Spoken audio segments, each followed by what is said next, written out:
So Joachim, what is Traiect about? Yes. You know, in Greek Latin rhetorics, there is a recommendation for someone who starts a speech. At first, the speaker should claim that he's unfortunately too small and weak and stupid for the big subject which he dared to choose.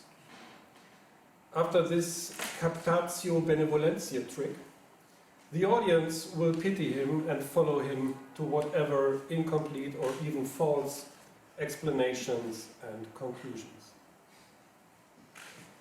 I had to think about this in the past days when I prepared this talk, because I somehow feel like this. I always try to look at Traiect from different perspectives. And that's what I will do now too. But I think I need your help, perhaps in the discussion afterwards, because I don't think I could really hit my target. So, what is this perspective? To consider music as an essential part of our existence as human beings.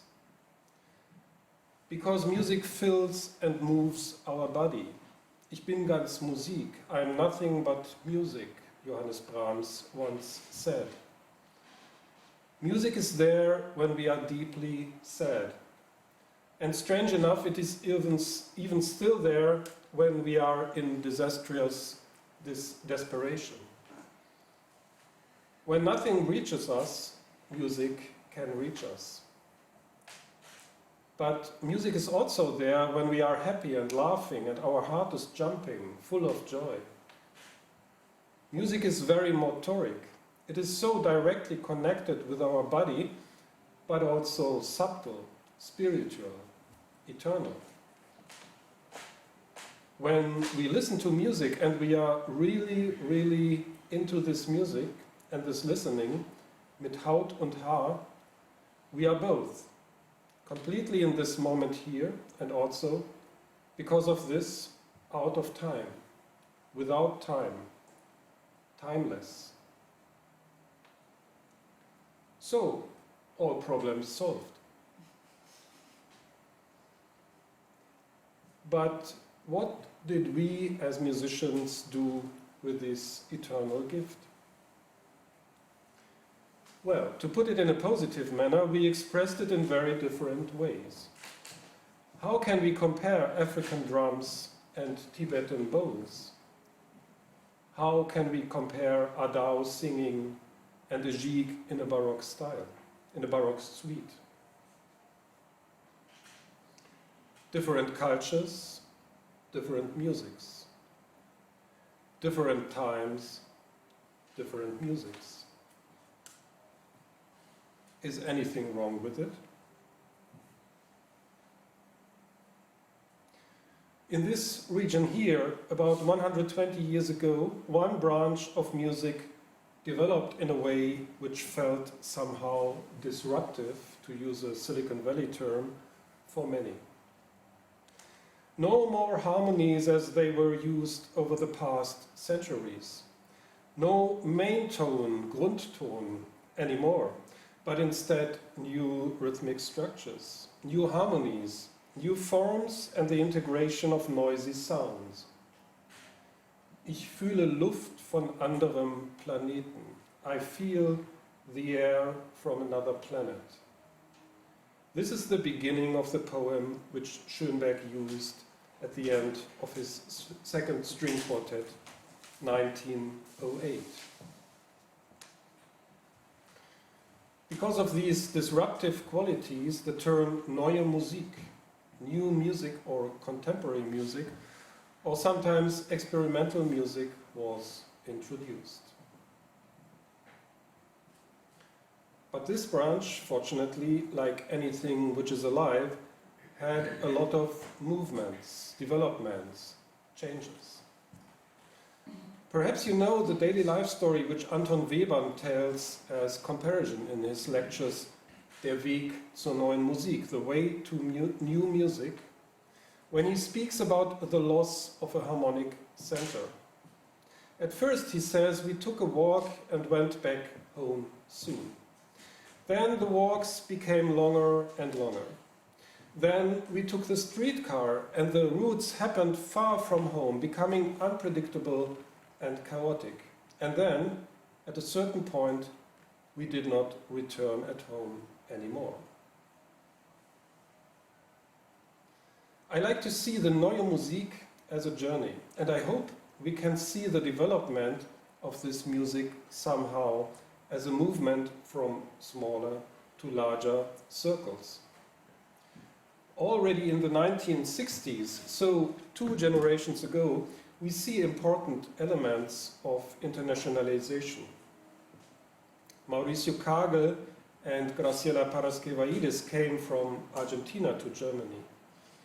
Isang Yun and later Yonggi Pakpan from Korea. Fuzia Majd and Alireza Mashayekhi from Iran, to mention some of them.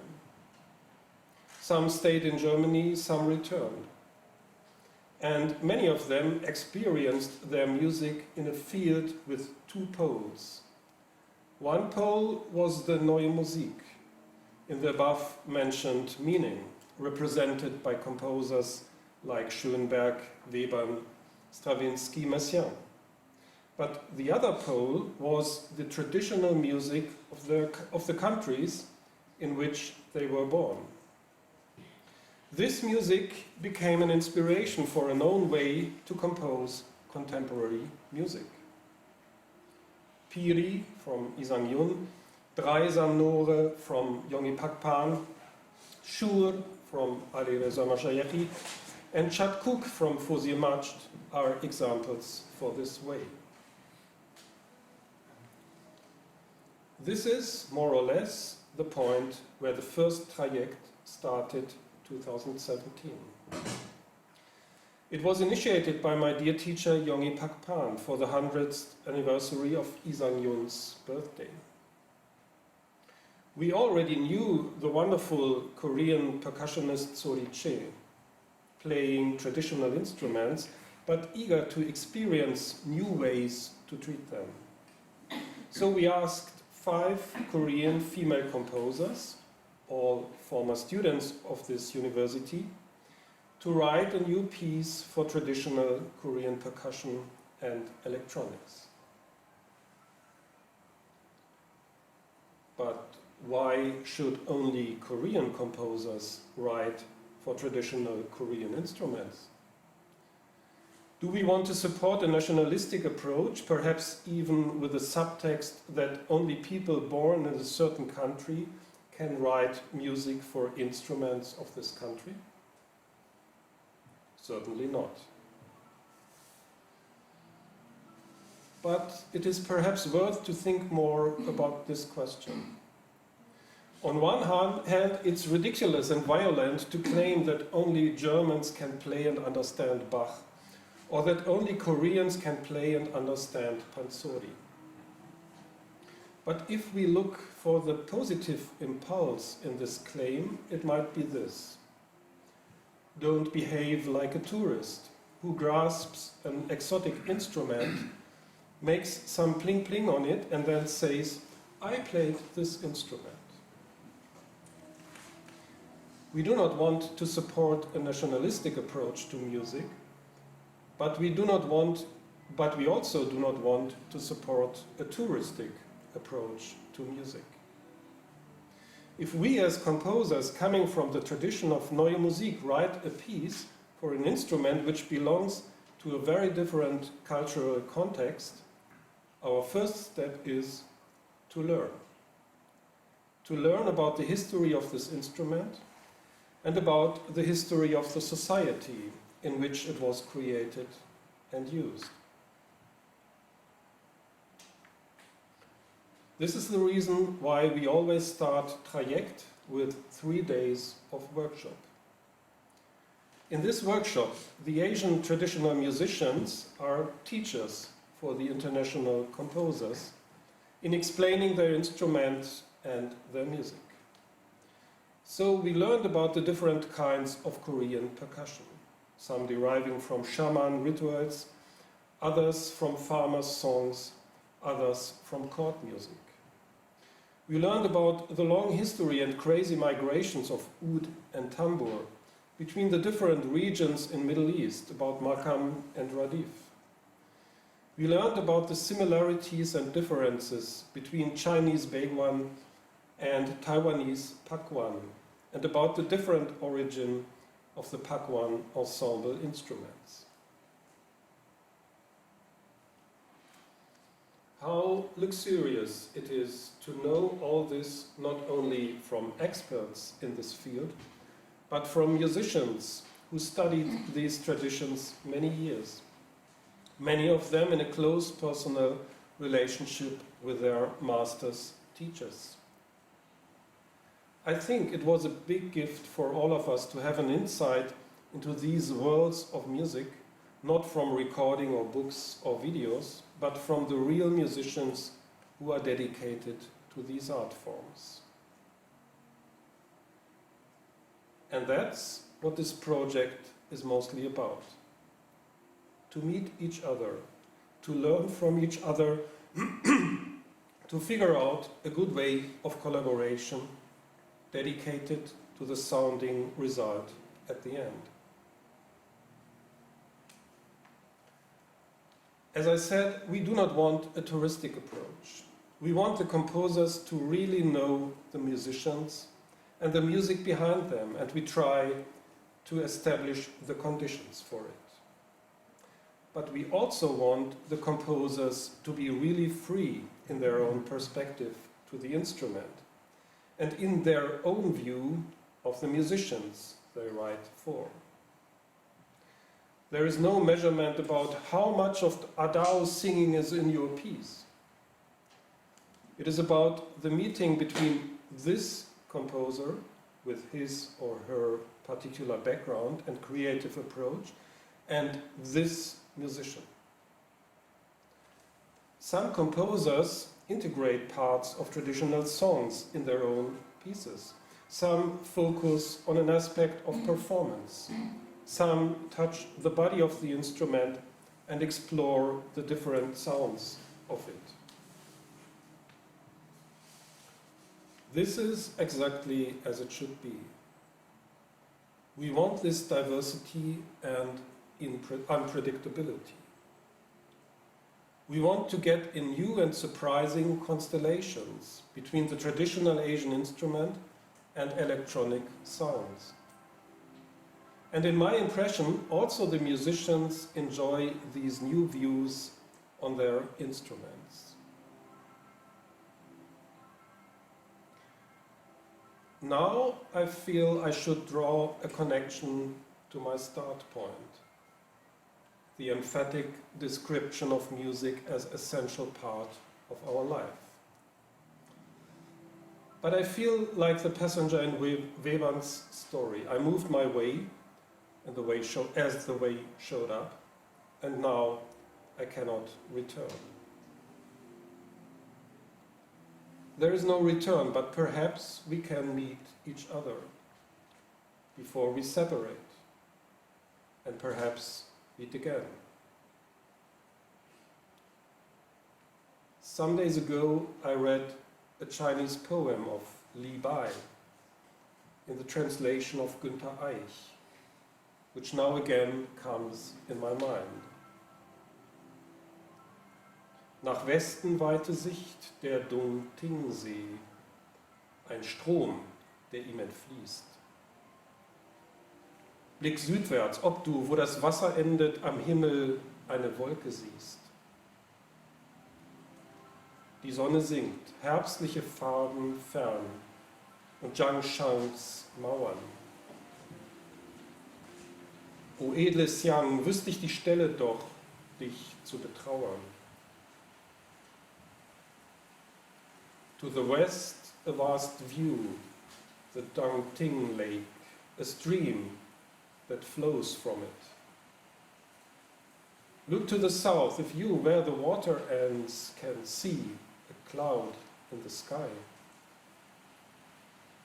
The sun is setting, falls colors afar, and Jiangsha's walls.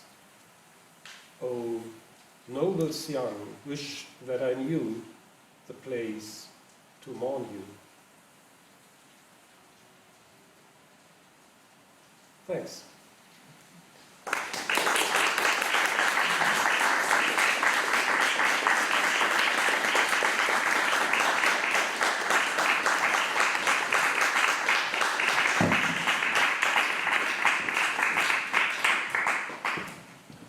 So we see we've come away with Traiect, now the 4th edition, and we also learned a lot by these talks, by the way that we interact, by exchanging our ideas with each other. And we want to continue this tradition a little bit and would like to open to the audience, to you, if you have questions or inputs about what you just heard, then please feel free to speak out. Anna. So I'm wondering what is the most enjoyable part of the journey for all of you, and what is the most demanding part of the journey? This journey, this travel you were talking about, like you would go out and you like someone who is traveling, and if we would see this project as a travel.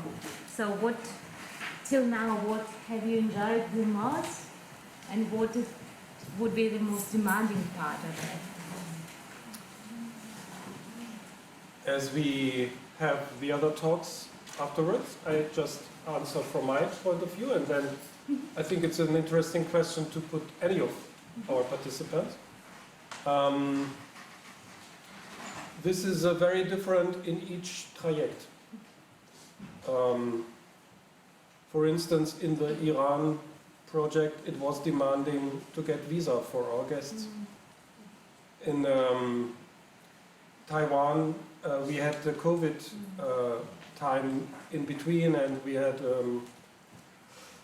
kind of difficult communications because of this. Only this Traiect is only beautiful and so easy, so it depends.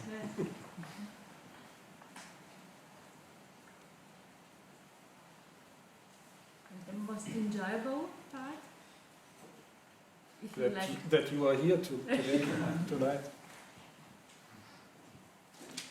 I would have a question to you, Joachim.